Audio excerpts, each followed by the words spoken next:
You're listening to 515, the Ultra Podcast, the show that invites you into the lives of people who make up the Ultra family.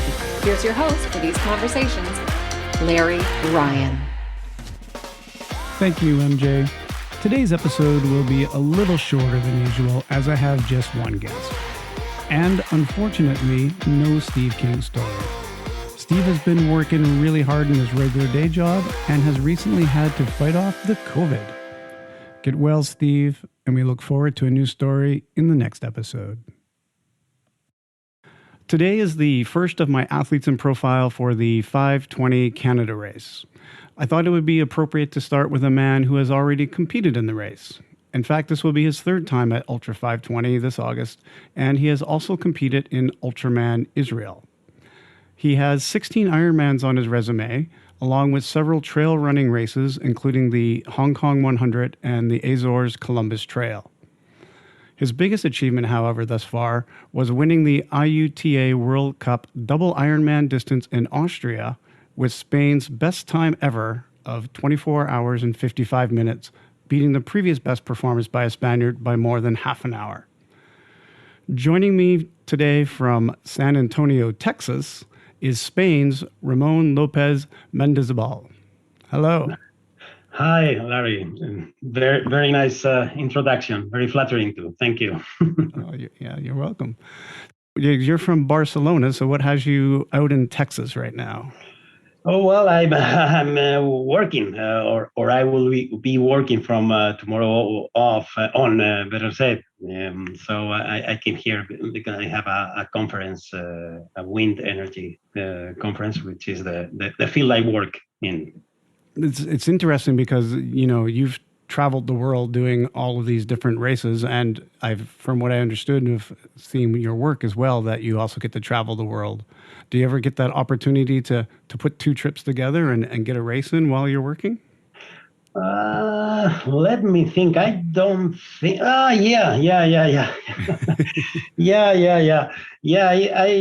I remember taking this opportunity once in New Zealand. I got the opportunity to run the Auckland Marathon over there, and surely they must be some more, but. Well, it's. I wouldn't say that it's very common. I mix more holidays and races. I am specialized on doing so. the racecation. Yes, that's it. Well, let's talk about that World Cup double race that you did. You were able to get your country's best time. Are you pretty proud of being the top Spaniard? Yes, definitely. It was something that, I have to say also, I have to correct you because you put me half an hour more than I did. It was around 24 hours, 10, 15, something like this. But yes, anyway. Okay, I apologize. Anyway, I was very proud, and also I raced that race the previous year. I had raced it, and I improved my best time for more than 1 hour, and I couldn't believe, to be honest, that. And even now, if I think about it, it's very difficult to understand how the hell could I race to Ironman in less. It was 23 hours for 12 minutes, I think, in less than 24 hours. It's amazing. I can understand. Yeah. And what do you think it was about that particular course that allowed you to get that record? Was it just your training going into the race, the fact that you had done it the year before, or was it the course itself that led to your type of training and running? Yes, I think that there are two factors that were important at that time. The first one is that I raced this same race the previous year, so I knew what I was facing, and And also, it's very important that I knew that I could make it, because the first year you always come over these first big races. The first time you challenge such a distance. Actually, you don't know if you are going to you will be able to finish and in a good have a good performance. But the second year is different. You are at least you build a lot of trust, and therefore you are quite sure that you can make it. So I knew what I was facing. That was the first thing, and secondly, yes, I remember that I was quite well prepared at that time. So yes, these two factors made the perfect storm to get this time. And what is that course like? Is it mountainous in Austria? No, tell us about the course. No, it's quite flat. It's the bike. I think it's very short laps. We are talking about 5 kilometers laps approximately. My memory sometimes it fails, but and they're quite flat. So it's half. No, it's nothing. No, and I don't need to mention, because the total height, because it's quite reduced. So okay. And then the when it comes to running, also it's quite flat, but it's not on a paved road, which it's on kind of a trail, and there's some gravel and small stones which make a bit difficult. But well, it's also quite flat, and so in summary, it's quite an easy race when it comes to the course itself. Mm-hmm. It's not an easy race when it comes to the length, I have to say. But yeah. But you always got to respect the distance, no matter what the course is. Yes. Yes. And you're going to be doing the World Championship double again this year in Oregon. It's happening starting in in a few weeks on June the 9th. So with that only being a few short weeks away, how do you feel approaching this race? Are you in shape again? Do you feel like you're prepared to go for this one? Well, you know that always before a race, you always think that you are not in shape enough to face it. But well, the truth is that yes, I could I could manage to get to this main event of the year, probably for me in quite a good shape. Of course, it could be better, but yes, I am very willing to be part of that. In the case of Oregon, the course is quite different and much more difficult, as far as I know, as far as I read and I heard from some of the former participants. But yes, I am quite. I can't wait to be there. To be honest, yes. And will you be staying in the States until then, or are you going back home and coming back again? No, I will be coming back on Thursday, and then flying back to the States to Seattle. In that case, to your neighbor city in a couple of weeks after that. So. Yes, I will be coming to the States a few days before the race.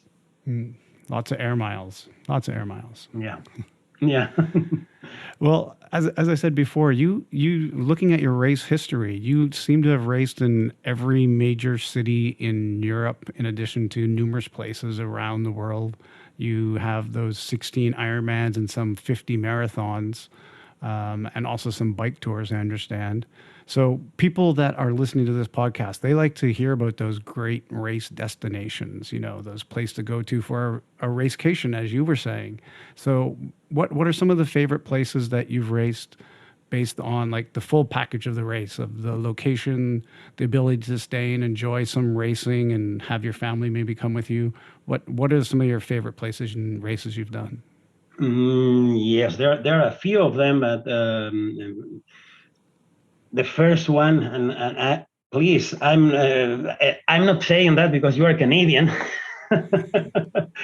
Please believe me, it's not that I am trying to be nice. The first one, the race I I keep my best memories is the Ultraman Canada. Is without a doubt, is and it was an amazing experience for me, for my wife who came with me. But there are some few more, of course.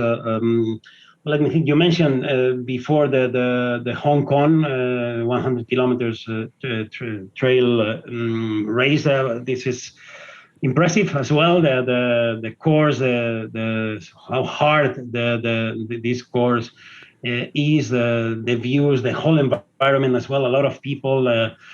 Very special, very special one. Talking about marathons, for instance, just things that come into to my mind, probably a little bit messy, but well, the Barcelona Marathon, the place I live, is probably one of my favorite. And I keep a special relationship with a city in France, which is Nice, which, where took place my first Ironman over there. And this area is, well, probably after Canada, is the best place in the world for me to practice both this Ironman, especially because of the bike, all the surroundings of the La Provence. This area in France is amazing. It's hard as well. It's quite mountainous, and it makes a hard race, but it's absolutely amazing. So pretty. The last, this January, this now in a few months ago, I went to South Africa also by myself, just to ride with my bike. Approximately 1,200 kilometers in 6 days, from Port Elizabeth to Cape Town.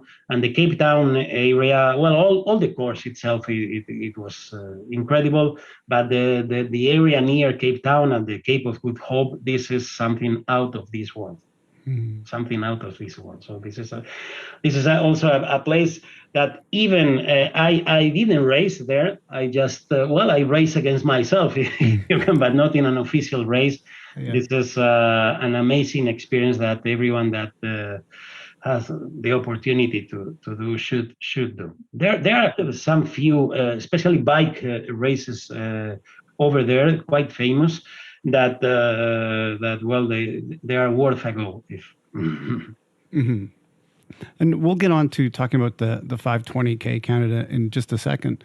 But you've also done the Ultraman race in Israel. And I don't think too many people have gone to that one yet. So I know I did have one other guest, Eiko, Hibino, who had done it. But what was your impression of that race? Tell me a little bit about your experience there. You are right. I forgot to mention it is also a very special race. It was amazing. It was amazing as well. It is very well organized. Also, the whole experience is quite intense in the way that you are crossing the country from north to south, completely, the full country crossing. And the areas are very different. You start at the very north, at the Golan Heights, which is an area just in the border with Syria, which is quite has many problems because of the army is very present over there. So it also gives it's not pretty, definitely, but it is very special in that way. Crossing the Sea of Galilee, which is a lake, but it gets quite choppy usually, and it's not easy, even being a lake. And the second day, it's a very special, because you go all along the west shore of the Dead Sea, which is below the sea level. And the landscapes are one of its kind. They are, it's very difficult to think in places similar to that. I was very lucky, and I had a tailwind during the whole day. Thanks God, because this this could be, and actually, I think I made my best time ever on a bike, the best average speed, because the tailwind was very steady. And the last day is not a lap race, but it's going from A to B, and it's probably one of the hardest and most beautiful running courses I made, because you go through the desert, the Araba Desert over there, and there are some the landscape once again it's pretty unique and amazing, and the end on the Red Sea, because actually the finish line it's just on the beach, so you can get and jump onto the sea with just when you finish. Is also very, very unique. And it's a very well organized. You stayed in some kibbutz, which also kibbutz it's kind of villages that isolated villages in Israel that they need to produce all by themselves, because Israel has quite a harsh environment. It's very dry. It's desert, and so these villages, they organize themselves to produce, and they are kind of autonomous villages. And you stay there, you sleep there, and it's very nice also to see how the people around the world can organize themselves to live in a very different way than you do. But the race is really impressive and hard mainly because of the climate, the temperature. It's in almost November, December, which in your place as well in the North Hemisphere is winter time, and you go straight to this. It's very hot. This heat is makes a very special race too. Yeah. And did you always feel safe when you were in the country? Yeah, you were talking about how there's some conflicts there. And I am not the very good reference to I'm not the one that should be giving advices of safety, because I feel safe everywhere, even in the places I shouldn't be safe. I shouldn't feel safe. So, but I felt 100% safe. Yes. No, really. Yeah. Well, let's talk about your other previous experiences for the 520K Canada then. So in 2017, you were there and you were sixth in the race. And that happened to be the only year that I missed ultra racing in Penticton since 2010. But you were back in 2018 and you finished eighth there, which happened to be 2 positions behind the athlete I was crewing for, Katie Welton, who won the women's race that year. And now in 2022, you're coming back again for your 3rd race in Penticton. And Larry, obviously you were talking about... Let me interrupt you, because I won't be racing this year. Oh, okay. You mentioned at the beginning I didn't. I was planning, but then I needed to be sure on February, and then I have another race in September. So I spoke to Steve, and well, it's a pity, because it's likely that maybe this will be the last year of the race. Not sure yet, or at least he said, he announced it on our podcast on an episode ago, that this is the last one, and that he's going to move to the 355 format going forward. Yeah. So I'm sorry to disappoint you. I won't be racing in Canada this year. Oh, okay. Well, those things happen. Yeah. Well, let's maybe we'll just talk about a different race then.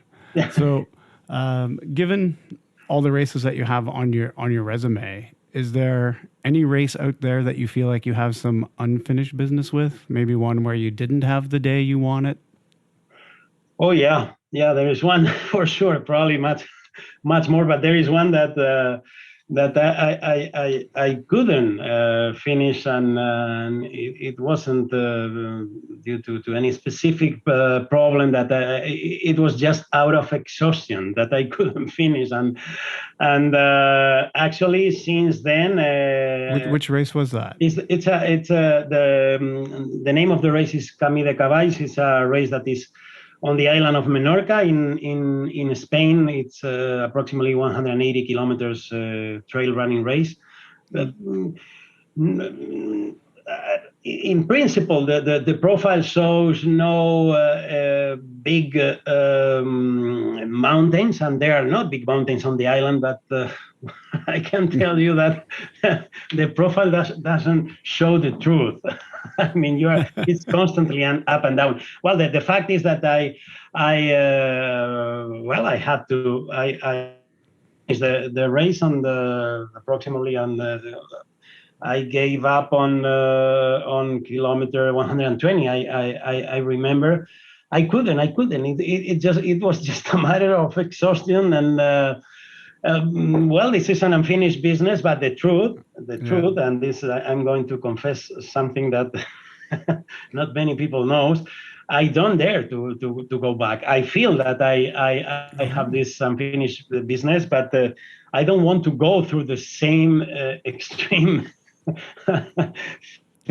bad feeling that I went through. I know that I will be there once again. And actually, this year, for the first time, I just thought for some minutes to go back, because before this year, even the thinking of going back, I was just trying to keep it away. But this is something that hopefully I will be able to finish that business, because otherwise at some point it is going to kill me. Still, the feeling, the memories of that exhaustion,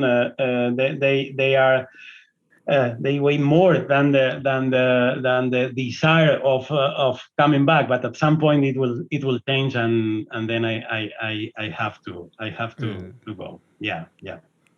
Well, luckily that's basically in your backyard. Yes. So when you make that decision, but there are some others, but not others that the only one would be the Ultra 520 Canada, because I was supposed to race the pandemic year. Then the next one, this one I couldn't. Looks like it's gonna be the last. So probably this will be forever, for life. This not unfinished business. This is another feeling. Is I wanted to be back, and I wanted to be a hiker on the I wanted to get a higher position, but this happens. yeah. We will be right back. I wanted to give you a heads up of the next episode coming out on June 17th. That will be a full episode with 2 separate conversations again. My Ohana guest will be Shangri-La Redden from Feisty Fox Coaching. And my 520K Canada athlete in profile will be the athlete that I will be crewing, along with Rad Chad Bentley. The man known as Ultra Pepe from Bogota, Colombia, Juan Andrade. Now let's get back to my conversation with Ramon. For those that are just starting to take the plunge into ultramarathoning or ultra triathlon, what would you think is the best piece of advice that you can offer these people? Maybe the people that are doing Ironman and want to move up in their distances, like something that maybe you learned on your own, or something that someone has passed on to you. What's a valuable thing to pass on? Well, that's not an easy question. That's especially I don't like to give many advices. I am to people, but I would if I have to say something. I don't know if it's very encouraging or not, but it takes time. I mean, what I mean is that you cannot skip some steps of the process, and you shouldn't be going from a half Ironman to a double or a triple or things like that. And for me, the good training or the good way to train has been to be constant for a long time during some years. I mean, it's not a matter of getting ready in a year and skip these steps, but more to be persistent and to be. In fact, I am training right now what I used to train when I was going for my first Ironman, more or less, maybe a little bit more. But what I got is that on my back, I put 10 years in a row doing this stuff all the time. So that's what it helps. I don't think that you can. It's a process that. You cannot speed up very much. That you have to be constant and persistent. And what I always say, no excuses. I mean, there is plenty of excuses to skip these steps, to skip training days because it rains, because there are many excuses. And well, the best thing to avoid these excuses is not allow any single one to be part of your day. So persistency and to be constant will be my advice, which is a very well known advice, but in this case, this is very true. Yeah. And I think that when you jump into the ultra distance, it's important to get used to the night. And this is something that because there are some well, I know personally quite few people that well, sometimes you get used, or sometimes it goes well, and sometimes it doesn't go well. So yes, I will strongly suggest or advise to spend a couple or 3 nights on the bike or running. It depends on the race. In the case of Austria, it was the bike during the night, and in the case of the next Oregon race, it will be on reverse. It will be the running. Running will be on nighttime. So I think it's important. This for me is definitely important to have spent well some nights out. Yeah. Yes. I like that advice. Yeah, especially for the ultra marathoners. Yes. Yeah. Let's do the rapid fire round here. 2 minutes in transition, where I'll just give you a number of questions and just try and give me like a nice quick answer if you can. Okay. Yeah. So I know you do like to do your ultra bike races, and you said you like biking at night. So how many bikes do you own? 4. Yeah, 4. Oh, just 4. Okay. Yes, just 4. Do you have a favorite? Yes. I have my favorite bike is my oldest bike, the one that now is just attached to the how do you say in English, trainer? The trainer. Yes, the trainer. But I recovered it for South Africa. It is a love story with this bike. What kind of bike is that one? It's a Cannondale, but it's 10 years old, and it has around 80,000 kilometers already. Well, that's some big mileage. Let me ask you, what's your biggest mileage week ever in training? Do you know what it would be? Yeah, I remember. Once I did 600 kilometers on a day. In a day? In a day, yes. Okay. What about in a week? What was your biggest week ever? Well, that very same week, I went from my biggest mileage in a week will be between 1,500 and 2,000. Wow. That same week of these 600 kilometers, because after that, in 3 days later, I went from Barcelona to Nice in France, which is approximately 750 kilometers in 2 days. Yeah. I drove that one. Yeah. So what's something on your bucket list? Something you haven't done yet? Something on your radar? The race across America, probably the bike. What is your home life like? What gets in the way of you training, if anything? Well, I'm very lucky in that regard because I am married to Eva, my wife, who, by the way, is not Spanish. It's a Polish girl from Poland, and we don't have children. We don't. Before you say me, I'm very sorry because yesterday it happened to me in the plane. My a lady that was sit just beside me asked me, and I tell we don't have children. She said, "Oh, I'm very sorry." No, madam, it's because we don't want. So yeah, we don't have children. So my in that regard, the only work it's what well it I have a quite demanding job as well. So especially in terms of it requires a lot of travel, as I told you. So I spend well more than 100 days per year out of Spain, 120 as an average. So well, I can run anywhere, but I cannot swim nor bike. So this will be my problem when it comes to a constant training.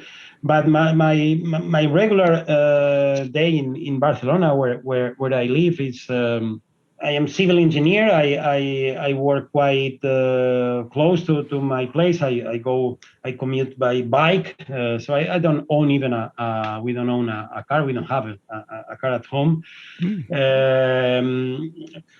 I get up about 6 in the morning. I usually before going to work, I do 1 hour of trainer on the bike.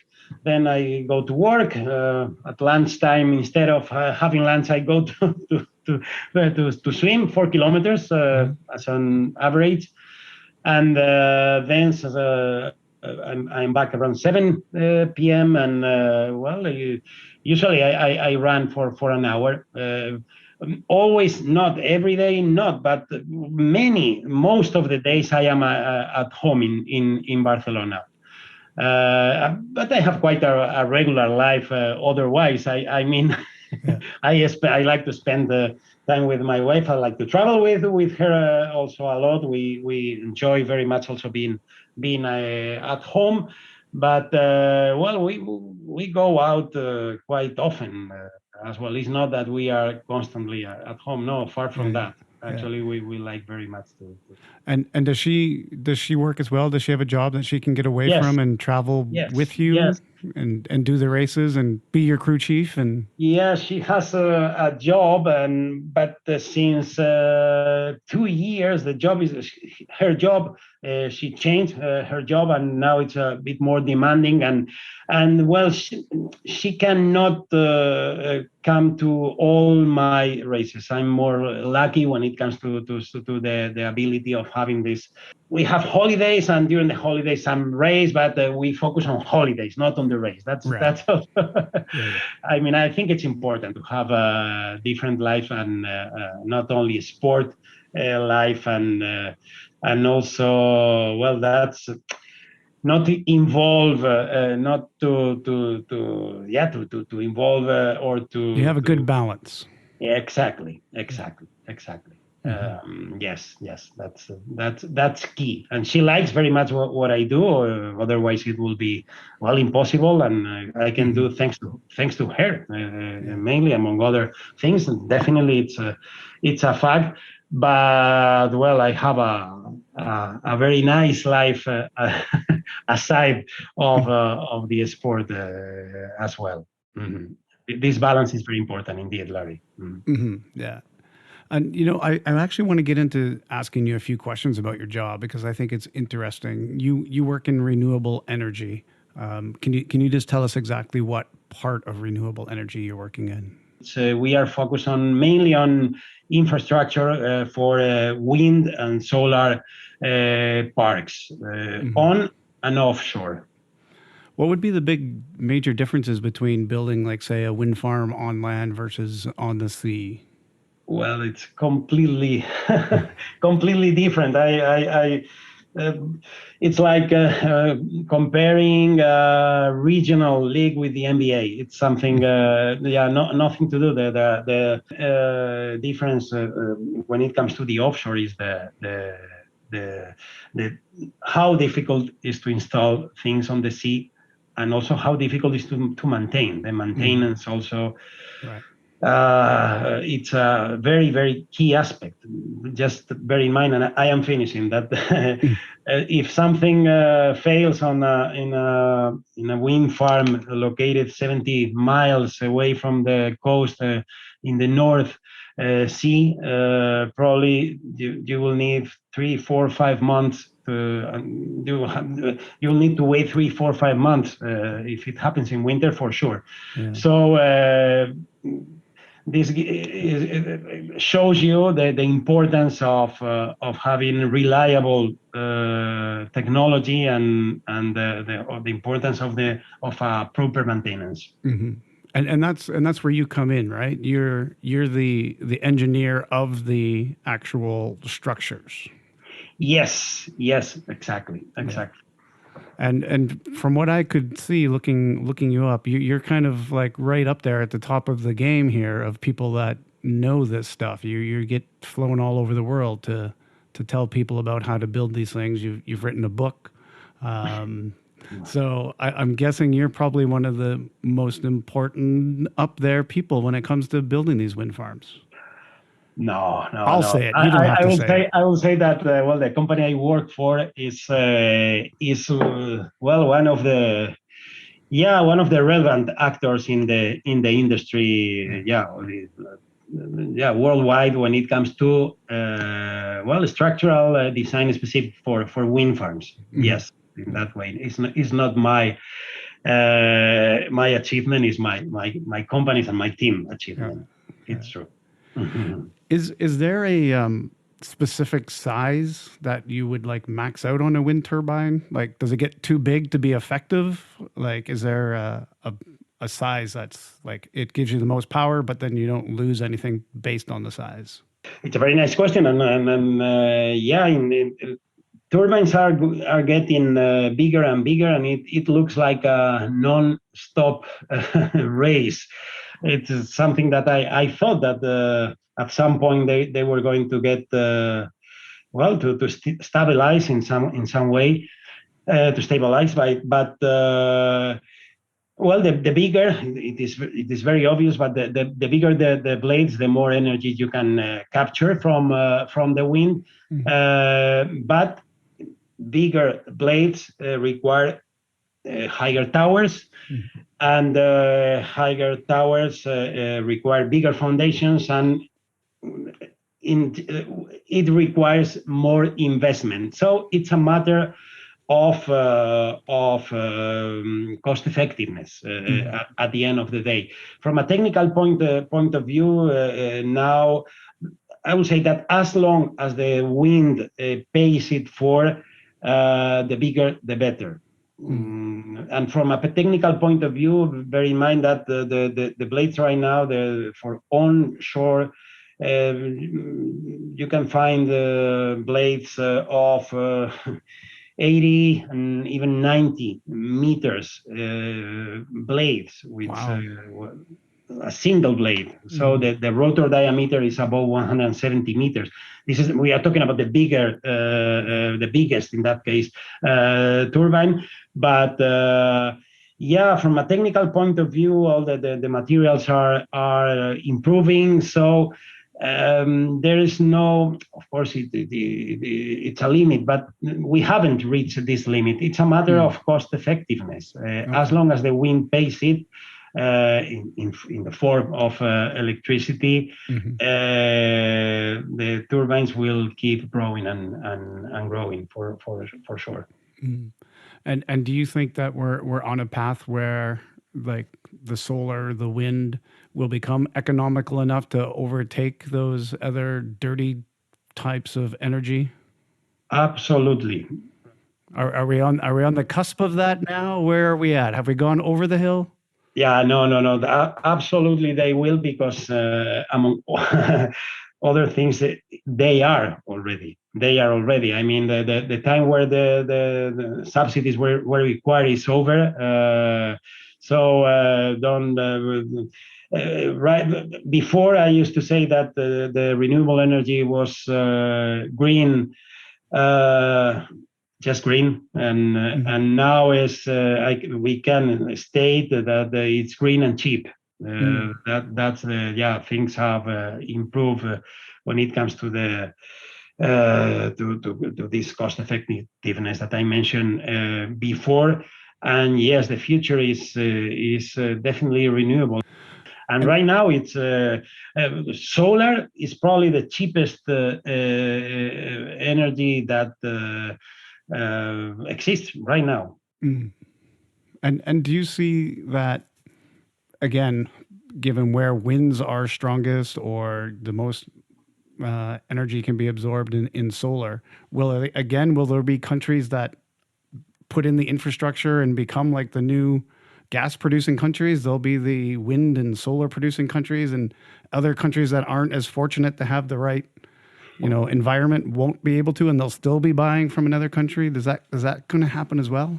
Yes, yes, I can tell you that this is going to happen. But if you asked me 2 years ago, I will have told you that no, because the renewable energy has one main problem, which is that it's very difficult to store.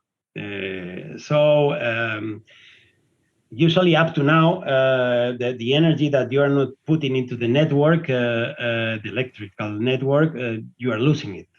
So that's because the storage is difficult and it's expensive.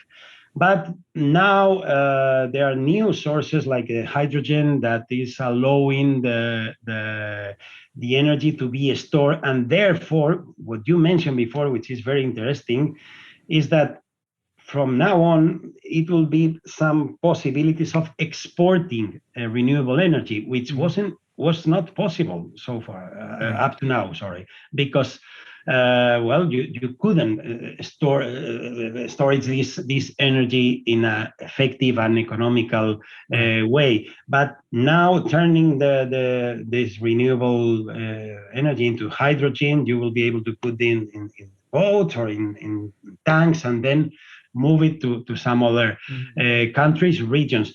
And exactly, you mentioned that some countries will become the new exporters or owners of renewable energy. And yes, this is happening with Chile, which has a very, very good wind resource, and therefore they are now studying how to convert or put this energy into hydrogen and export this hydrogen. So they will be renewable energy exporters. Spain, it's a country that also has a lot of hours of sun and also a lot of wind. So and they are very complementary. Usually sun, the radiation happens during the day and the wind during the night. So that's very important. This complemented to be so complementary. And yes, there will be some countries, Spain, Denmark already is, that they will rely strongly on renewable energy production, and they will cover a high percentage of their needs with renewable, as we are doing already. Yeah, and is it the governments that are taking this on, or private businesses more? Usually, they are private businesses. Yeah. Usually, sometimes it's a bit mixed, but usually it's private that they are selling to. To the utilities that are in charge of the transportation, of the transport and supply of electricity. we hear about the bad things about the wind turbines, how they kill off flocks of bats or birds and cause people to have headaches if they're living too close to them. Are all of those things, how many of those things might be true? How many of them are just stories made up by other people that don't want to see a wind turbine? And what's the reality in those stories? Yeah. Well, it's true. I mean, I'm not going to be the one that will state here that they are not killing these flocks of birds, or this flickering that is this combination of the shadow or shade. I never Shadow. The shadow of the blade, that it's this flickering it's called flickering. In fact, is affecting the human being. It's like that. What we have to do is to balance and also to compare. And in terms of numbers, well, probably there are more. Definitely, there are more birds killed by cats than by wind turbines, and no, that's a fact. Which that doesn't mean that this is a good thing. Not at all. Actually, I love animals also, and I'm quite an activist as well. But we have to balance. I mean, if you are looking for a perfect way, probably you will not find it, at least right now. So once again, you have to balance, and I think that the benefits of this energy, they way compensate the drawbacks of it. When it comes to the impact on people, yes, this should be avoided. This is something that has to be studied, and as much as possible, in these areas where this effect is happening, people shouldn't be living. And that, again, you have to balance, and you have to take into consideration when you make an investment like that.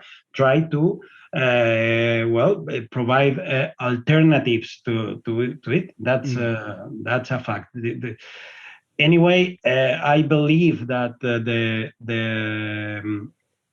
the drawbacks of other energy sources are surely worse. Much worse. So once again, we have to try to balance. That's the key. Just one last thing. What other races? You've said you're not going to be able to make the Ultra 520. What other races do you have coming up on your calendar where people that are listening to this might have a chance to meet up with you? Well, I'm not very sure about it, because the main race aside of the World Championship will take place in India in September. I'm racing in the Karakoram area in the Himalayas, race, which running trail race, which is around 80 kilometers, 75, I think, but going through the highest mountain pass in the world, going up to 5,500 meters. So it's something that is quite not a very common race. But no. Out of that, I will be racing 2 Ironman prior to that. One, I don't remember where, but the other will be in Vitoria in Spain, July. Bike race in France, in the Alps, the Tour de Mont Blanc. It's like 350 kilometers and with 8,000 or 9,000 meters ascent. Excellent. July as well. And well, I think that will be pretty much my race calendar. So France, Spain, India, and the States. Well, thank you very much for joining me today, Ramon. It's been a pleasure speaking to you and learning about your job. I look forward to meeting you somewhere down the path again, if not in Canada this year. Thank you, Larry. It was a pleasure and an honor to be here with you today. Thanks a lot. And hopefully we'll meet each other very soon. What did you think of today's short form episode? Too short or just about right? Let me know how you think I am doing hosting these conversations. What do you enjoy? What do you wish I would have asked? Let me know by sending me an email to the address listed in my show notes so that I can improve this podcast for you. Thanks for listening. Hey, if you liked what you heard today, please tell a friend and be sure to subscribe wherever you get your podcasts. We'd appreciate it if you'd rate and review the show while you're there. Drop the names of the people you think we should interview and we'll get in touch with them and make that happen. Thank you for listening to 515, the Ultra Podcast, a production of 55 Enterprises.